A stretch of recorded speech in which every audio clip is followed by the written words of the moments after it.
All right, everybody, we're checking in here with Top Ends of Twins. And you know what? Fuck it. I'm not even going to introduce ourselves. I'm so excited about this game coming up this week that we're just going to rip right into it.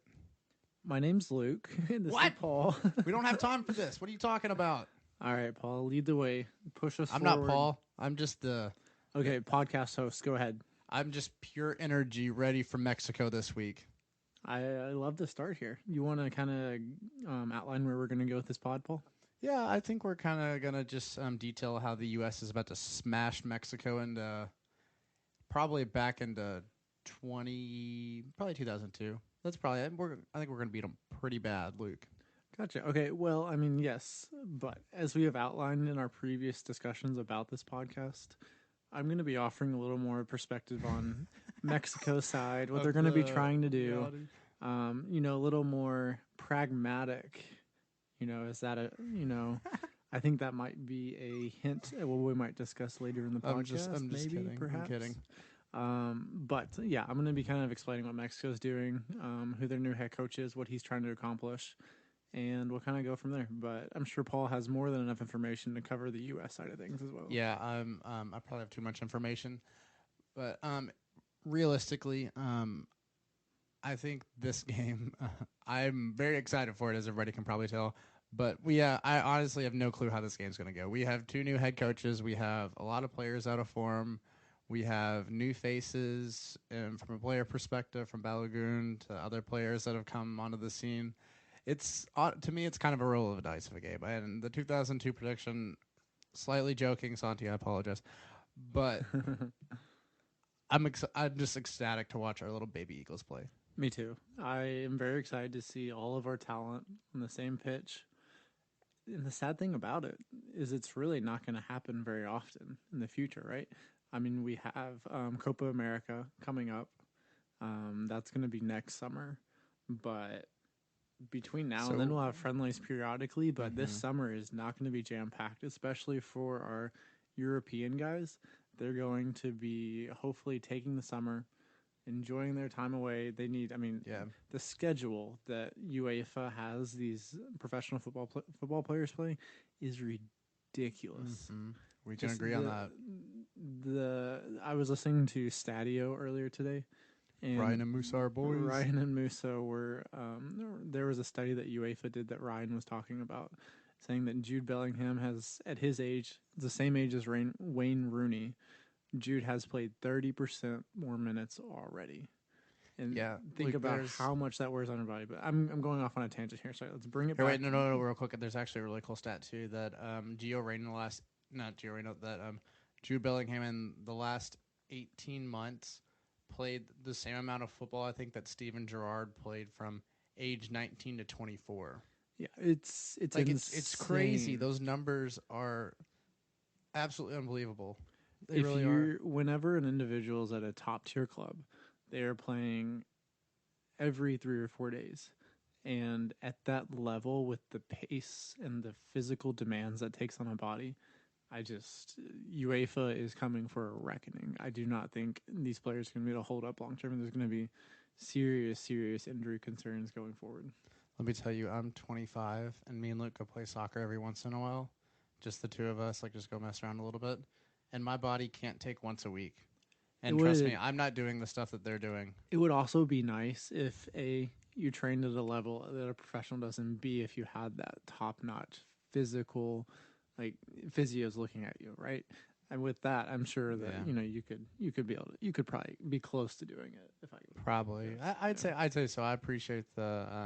I believe in you, Paul. There, Luke. I know you can do this. Thank you.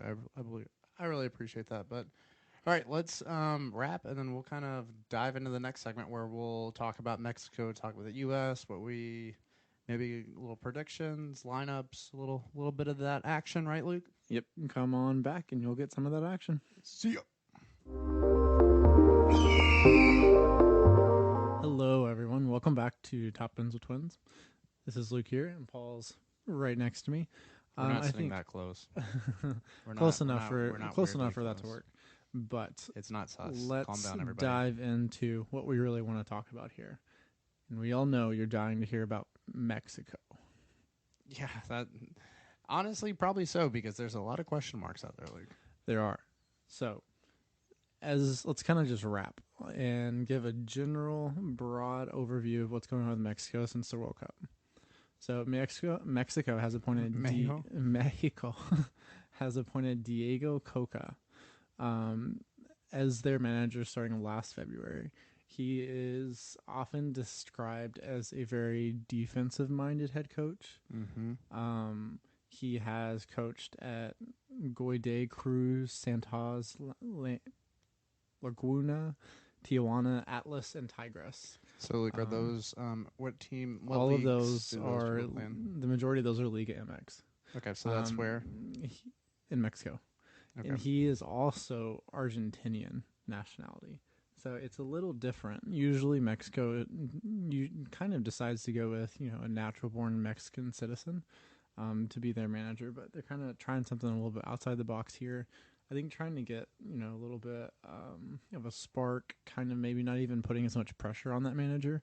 Because think about it from a Mexican citizen perspective, that is so much pressure leading your team's national outfit. I mean, that's a lot, right? So Mexico's trying to reinvent themselves right now. They're kind of filtering out the old guard and bringing in the new. In this last match they played against Cameroon, which they drew 2-2 this past Saturday. Mexico played 9 of their 11 players are from Liga MX, right? And the majority of them are rather young, usually on average under 25, with a couple older players. But we really kind of do see that, it's a changing of the guard for Mexico here. So, yep, it is. With that being said, as I mentioned earlier, Coca is a more kind of defensive-minded manager. That's where he really that's his bread and butter. He generally prefers to play with a 3-back. In this match against Cameroon on Saturday, they played a 3-4-3, and it's the way that most people usually describe his tactical perspective on matches is he's very pragmatic. He prefers to have a very tight, highly coordinated core, and then he loves for his wingbacks to be very pacey.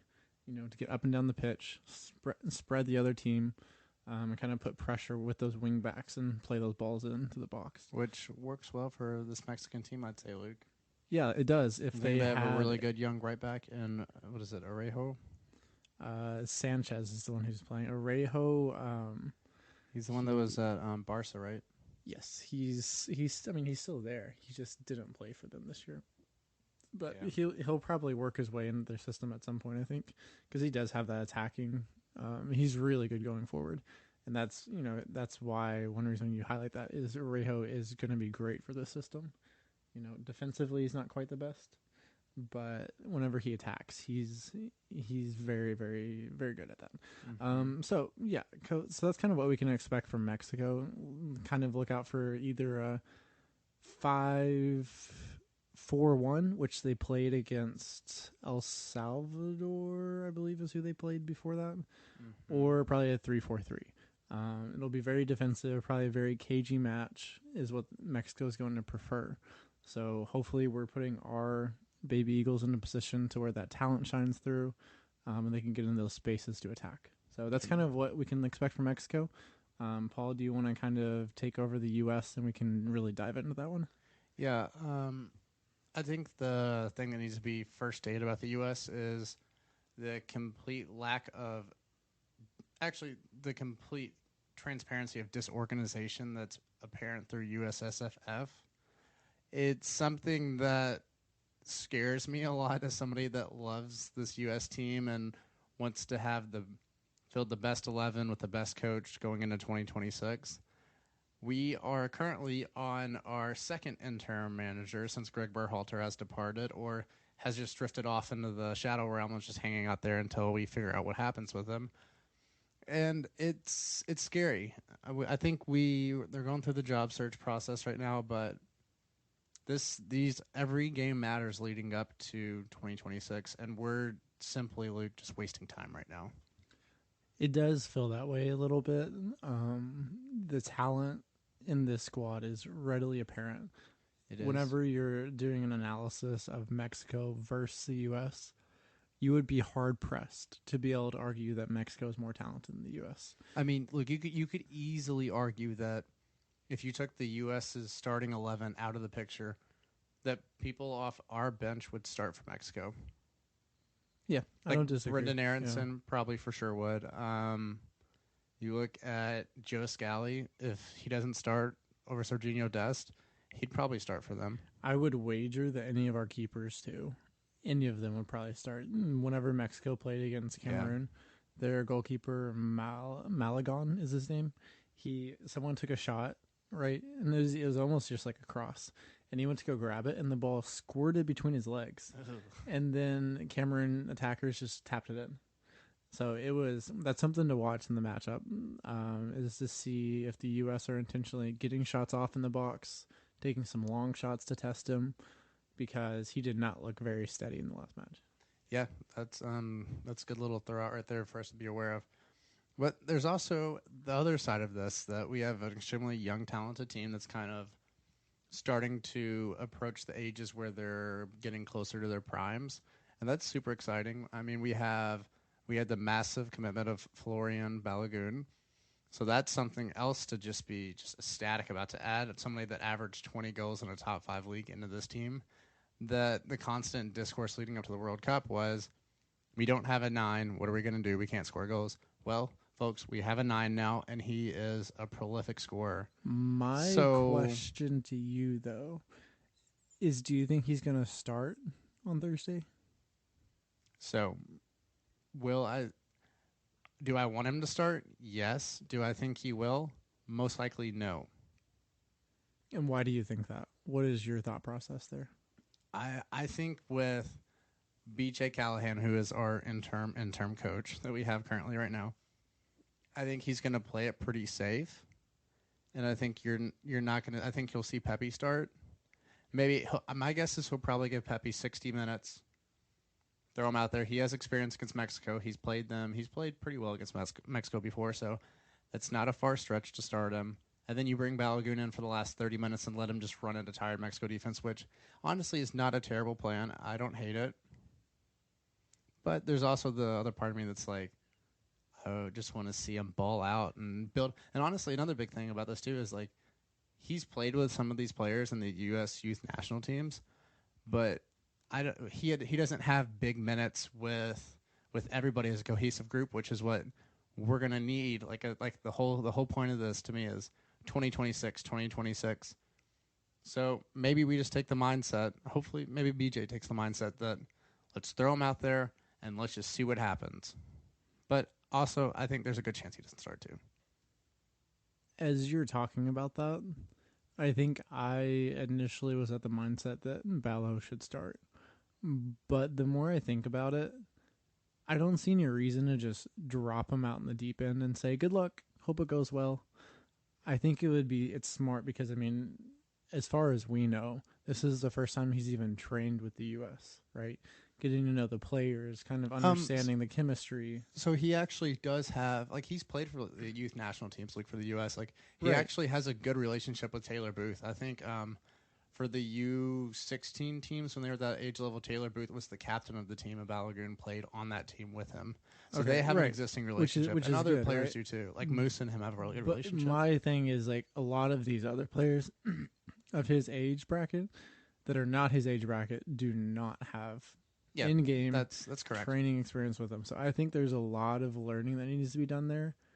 I think it could be detrimental if he's just dropped in, start, see what happens.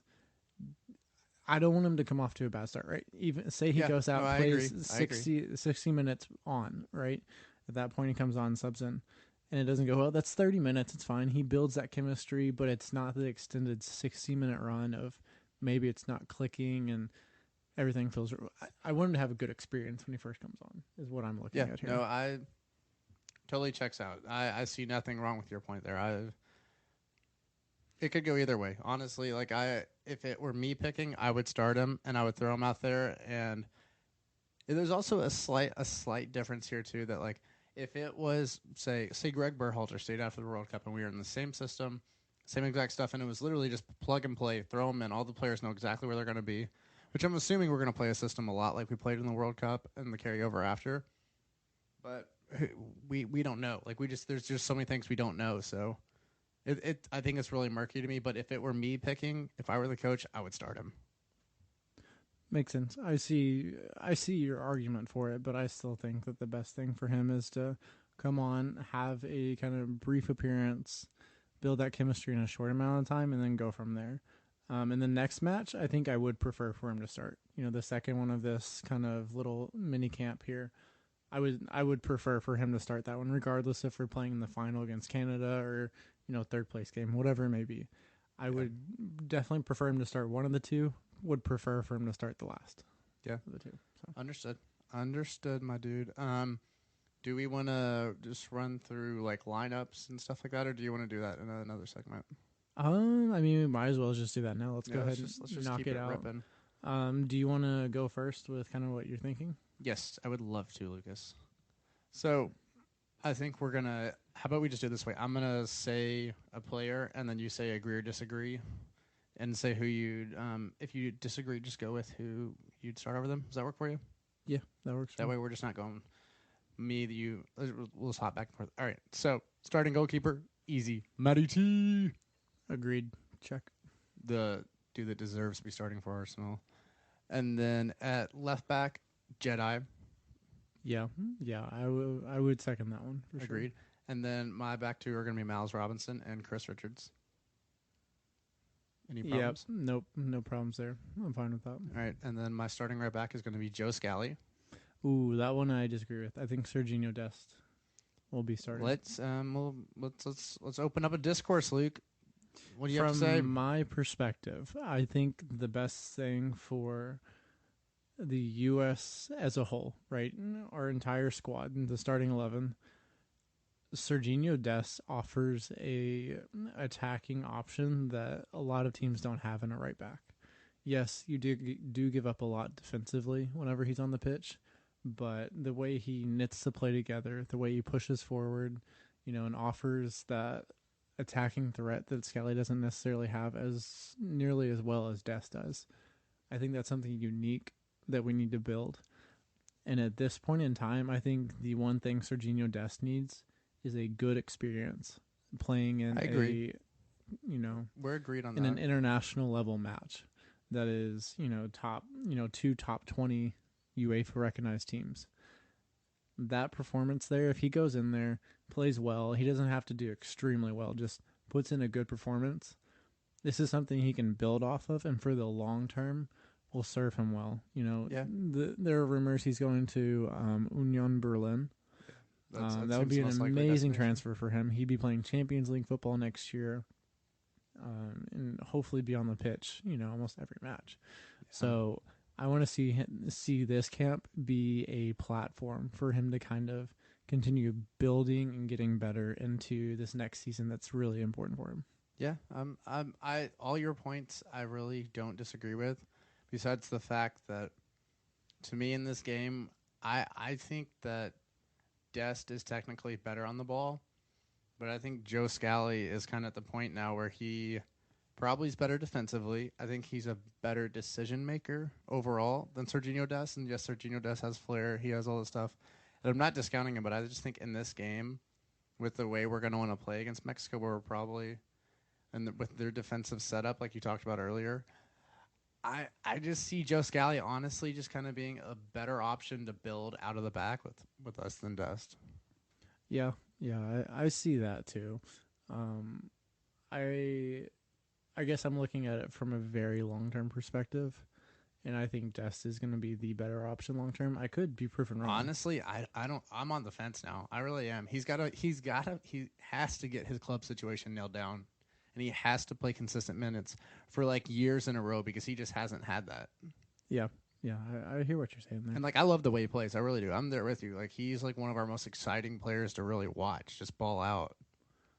Okay, so let's just put that one down as Scally for you, Dest for me, and we'll move on there from there. All right. So in my midfield three, I have Weston McKennie, Gio Reyna, and Luca De La Torre. How did I know? Sir. Wow, I'm shocked. One of my favorite baby Eagles, right there. I am on the floor gasping for breath because I'm so surprised. Wow, that's dramatic. All right, I'm gonna tell you why. Actually, I'm gonna tell the listeners why because you already know what I think. Luca De La Torre is one of our best ball distributors. He's one of our best ball players. He is the engine that should make this team go because yes, he's had moments where he struggled for the U.S., but after playing a full year in Spain where he has, I would say, leveled up easily, I think he's ready for the moment. What do you think, Luke? Do you?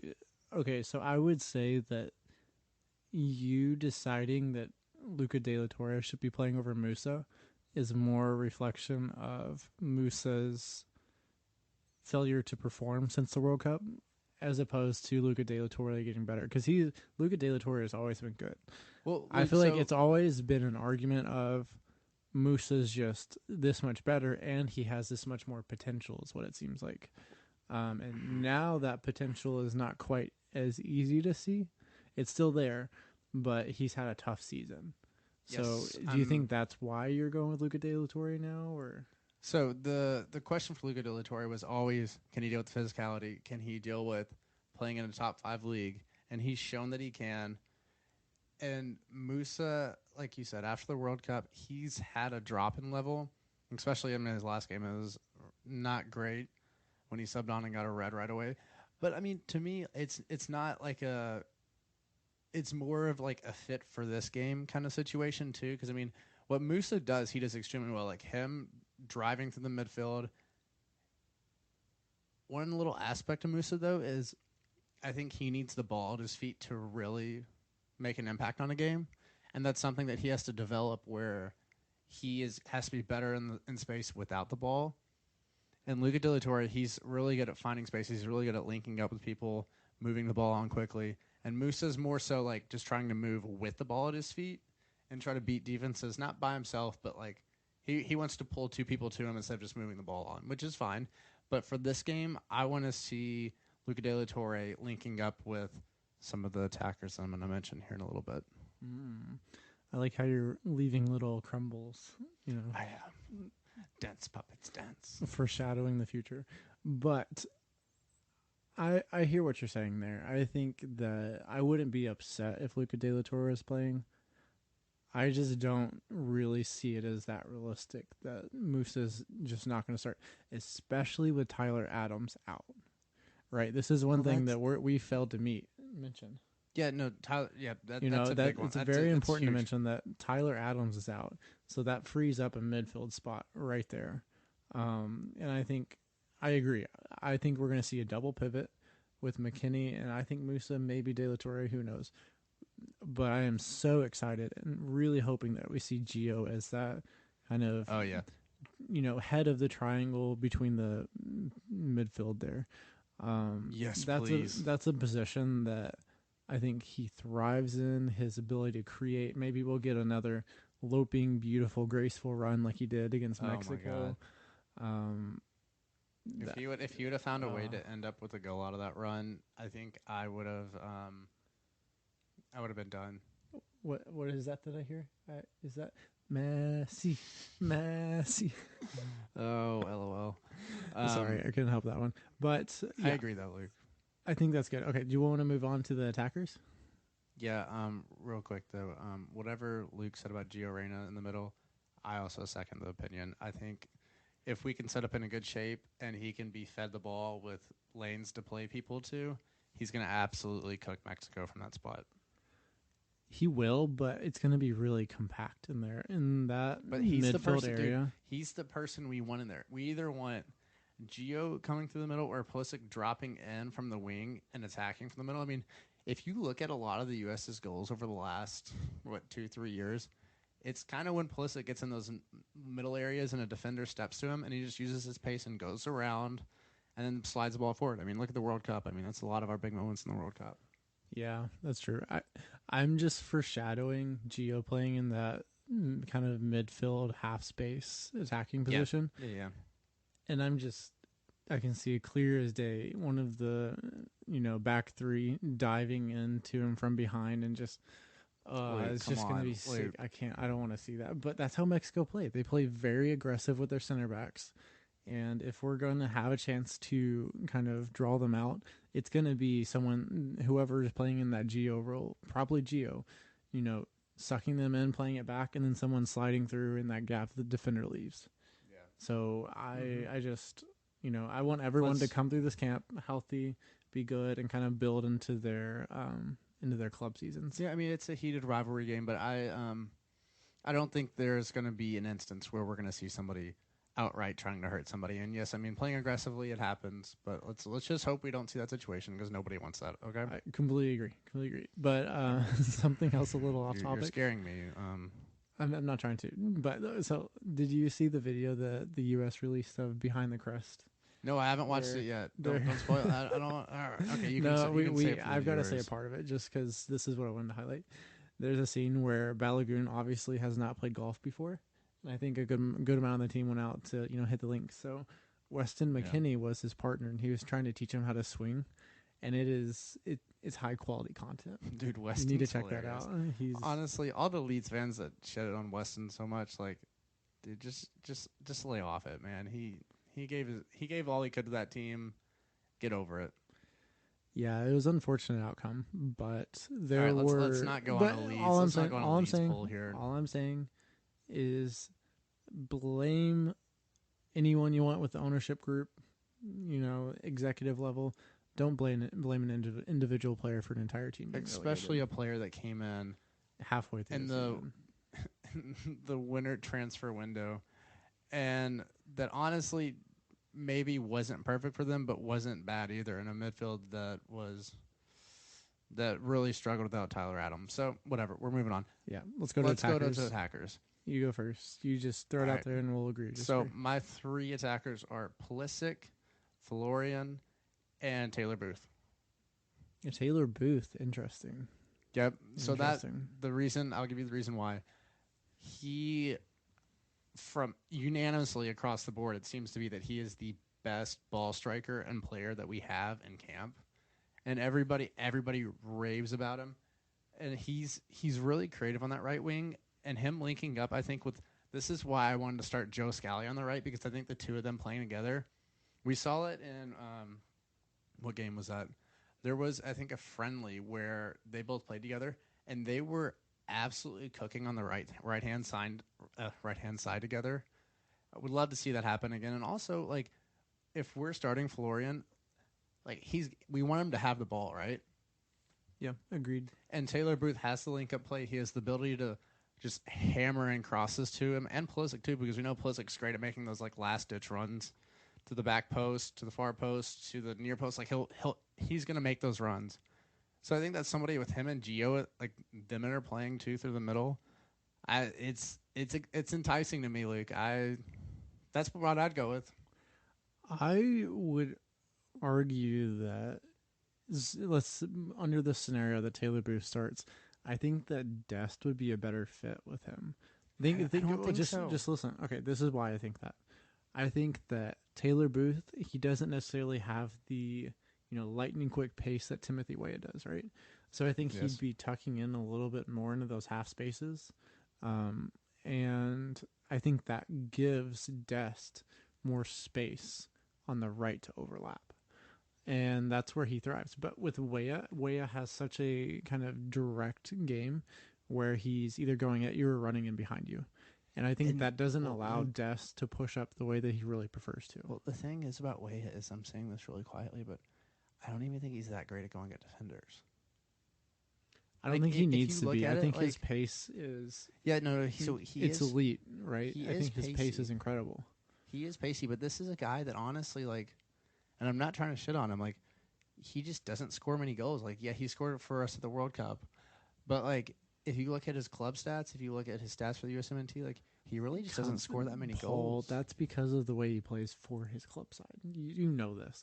But no, I understand completely. Like, I get that. But I'm just saying, like, even when he was playing as a right wing for them, like, you just don't get... Like, he does really good things. And, like he was one of probably our better players of the World Cup. But I'm just... For this matchup... I just think Taylor Booth would be better. It would be interesting to watch. I completely agree with that. I would kind of like to see it. Yeah, and especially against the way you're talking and the way I understand Mexico's going to line up. I think Taylor Booth is probably a better fit for how we want to play against that. I would love to see it, frankly. I think it's going to be, for me personally, the attackers are going to be Pulisic, of course, on the left. And then I think Pepe up top, and then also having Way on the right. That's more how I predict we're going to line up, just because I don't It's think safer. the new It's interim safer. manager is going to come in and change all the pieces and do all this stuff. But it would be very entertaining to watch that. I agree. Yeah, that's just. And by the way, the lineup I said was the lineup I want to see. I know that's probably not the lineup we're gonna see. Like kind of what Luke said, with Dest on the right, with not Luca De La Torre, probably Musa, and then Pepe up top with Way on the right. That's Don't probably sound gonna too be excited, what we're gonna Paul. see. Come on, you can hide your excitement a little bit better than you are. I'm not a good actor, Luke. I'm really not. Clearly. But I mean, honestly, either way, whichever lineup we get, it's gonna be a fun game to watch. We get to watch our baby Eagles play, and probably the most meaningful game since the World Cup. So, I mean, anybody that gets a chance out there watch it, I know it's a little late for us East Coasters, but it's a semifinal against Mexico. Dude, this is what we watch soccer for. We love this. I'm pumped. I'm really excited. And here's the thing: this is not going to be happening very often. No, you're exactly right. Can you explain over why, the Luke? next 2, 3, 4 years, because we don't have World Cup qualifying since the U.S., Mexico, and Canada will be hosting the World Cup in 2026. We don't have qualifying, so those guaranteed 2 matches we would have had against Mexico, out the window. They're gone. We will not be playing them for those. So it's Nations League, it's Gold Cup, and I don't know if we're going to schedule any friendlies. I doubt that would probably happen. So this is one of the select few times we're going to play them. Yeah, for Mexico, absolutely. There are 2 friendlies scheduled in the fall that are actually really enticing. So there's Germany and Ghana, and those, like, the Germany game is going to be a lot of fun. I'm excited for that one. And then Ghana is also a really good team too. So those are good friendlies. I think we have Copa America 2024. That'll be a great litmus test for where we're at as a program a year on. 2 years away from the World Cup. That'll be a good one. I wonder when we look back from, the time whenever we're cycling into that kind of, Copa America time frame, I wonder what we'll look back and say about this point in time. Yeah, probably that we had no idea what was coming. And that there's going to be a ton of chaos because if anything has proven over time, the USMNT is a chaotic bundle of energy that we never know what's going to come out of it. Let's hope we look back and say, wow, we had no idea what was coming, instead of saying we had no idea what was coming. Yeah, no, I totally agree, but it'll be fine. We're gonna get to watch our baby Eagles play, and it'll be enjoyable, man. I agree. Yeah, I'm excited to see what kind of comes out of the match, and either way, as we were saying earlier, it's going to be a lot of fun to see all of our players together on the same field. It doesn't happen often, so we really need to make sure we enjoy it, and hopefully they're learning and growing while they're on the pitch together, because everything is building to that 2026 World Cup. Yes, that's sir. on our own soil, where our players are in a position to, where they can hopefully succeed and make a deep run into that tournament. Yep, I could not have said it better. One last little thing, Luke. Let's see if Christian Pulisic can officially crown himself as Mexico's Papi. Because if he scores 1 or 2 in this game, then I think it's about time to give him the sombrero crown. What do you think? Maybe. What do you think? I mean, dude, he showed up in... Why do you... No, my hesitation is not necessarily for him being the best U.S. player against Mexico. It's just verbiage, I guess. What? Is kind of what my question is there. But okay, so overarching, I do think that we're not cutting that out. If he puts in a good, if he puts in a good performance, it's up for debate. Right? What's up for debate, dude? He has some of the most iconic moments against Mexico in the U.S.'s history. Yeah. I don't know. It just feels like U.S.-Mexico has been so U.S. heavy as of late. Yeah, it's no, not I understand. I'm there with you. The same. So I would expect Mexico to come out under this new manager and be very feisty, very aggressive. I think a match like this, where there is something to play for, which is going to be rare in the future, I think we could see some really contentious, kind of just cagey, very aggressive behavior from Mexico, and then the U.S. will return in kind. Yeah, maybe we see a red card. I mean, honestly, in these games, it's always just a minute away, and it really depends on how the refs call the game too. Because CONCACAF, we never fucking know what's gonna happen. We never know. Do we know? Do they have VAR in Nations League? Yes, they should, because there was in the original game we went to, there was VAR. Because remember, they went to the screen like probably like 20 times. Yeah, let me just check. I'm gonna go ahead and save you time. There's no way they would take it away 2 years later on. Okay, yeah, they do have it. Yeah, so we'll have a full VAR system. It's the game's 10 o'clock Eastern, so prepare to stay up late, people. Can I interrupt for a second? Yeah, go for it. Something that I'm really interested to watch is Matt Turner. We've always talked about, his shot stopping is incredible. I want to see if he's growing as a player while being at Arsenal on the bench. You have to think that all the time spent in training at that elite level, working with those players, he's learning a lot, regardless of if he's being on the pitch for a full 90. So I think, dude, go ahead. Can I interject real quick? Yep. I easily think he has. Like, you can see it in the times that he's played for the U.S., the rare times he's played for Arsenal. Like, his ball distribution looks a lot better. He was a little shaky in some of those Europa League matches. I remember watching them play. I think it was the first leg against Sporting, and a couple other even before they got that far in the tournament. It felt like in the beginning he was always a little nervous, a little tense. I think he was, yeah. But he kind of grew into the games, and you could see that growth. So I want to see that translate into, him being more effective with his ball distribution for the U.S. So something to watch there. Mm-hmm. If he continues to develop that skill and that ability to play out from the back, it's going to help us immensely, especially with a center back pairing that are much better with their ball distribution as well. Yep, I would agree, dude. Do you have any closing sentiments, Luke? I think that whenever I look at this matchup for the U.S. against Mexico, I'm very intrigued to see, how Mexico's going to line up in a really big matchup like this against the U.S. But even more so than that, I want to see the U.S. talent pool shine through, right? Yep. We're to the point now where all of our players have, the majority of them have played together on the biggest stage of the World Cup. I want to see them build off that and put in a really solid performance against Mexico. I want to see us in the final, on Sunday, hopefully playing against Canada. Bring on Canada. Oh, that would be great.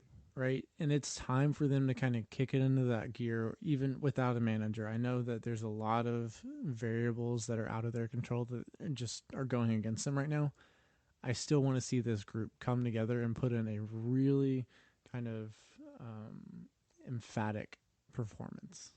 Yeah, I'm there with you, dude. I think this is another stepping stone towards our goal of 2026 being our best World Cup ever. So let's let the baby Eagles go out there, spread their wings, fly around, and just get a taste of what it's like to play together and build towards this.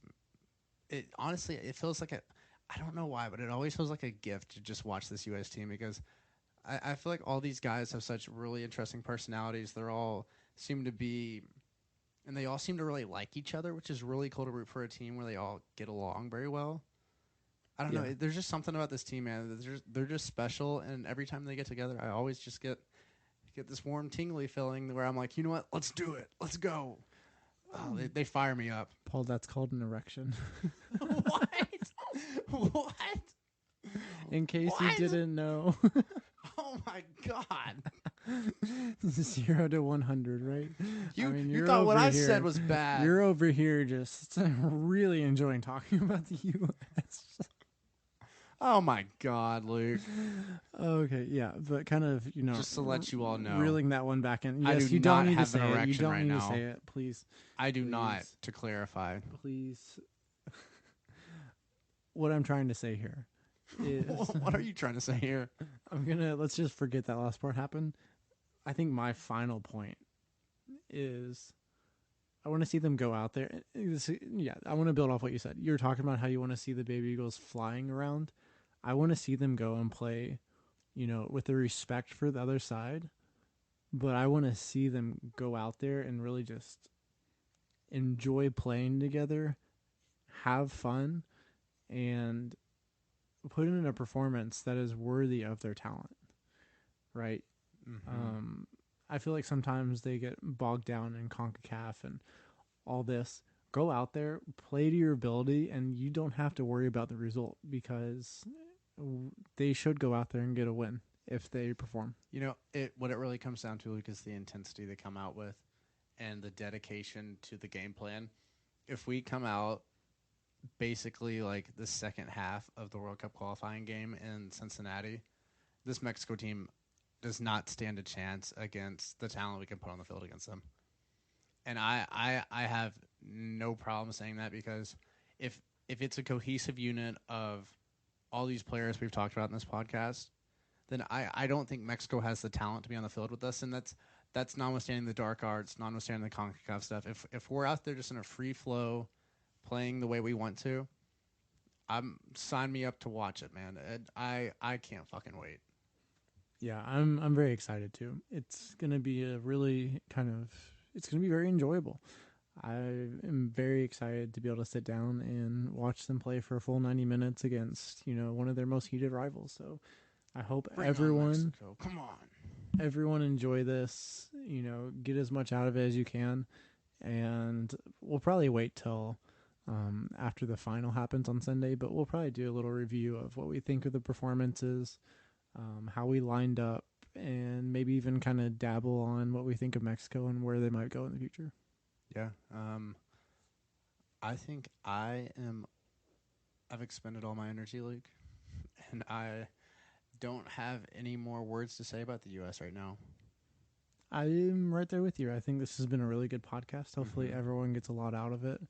And, let's go support those baby Eagles whenever they gear up against Mexico. Yeah, and if anybody out there has any questions about what this game means, why it's happening, like just for general soccer knowledge reasons, reach out to us on Twitter or on Instagram, or if you have our numbers, just shoot us a text. We're always happy to have a discussion about soccer. Obviously, we started a podcast about it, so just reach out to us. We're always out there. Yeah, we are. Feel free to reach out, guys. But I think that's going to be it from us. I hope you guys, whoever is listening, have a great rest of your day. And thanks for listening. Fly, baby Eagles, fly.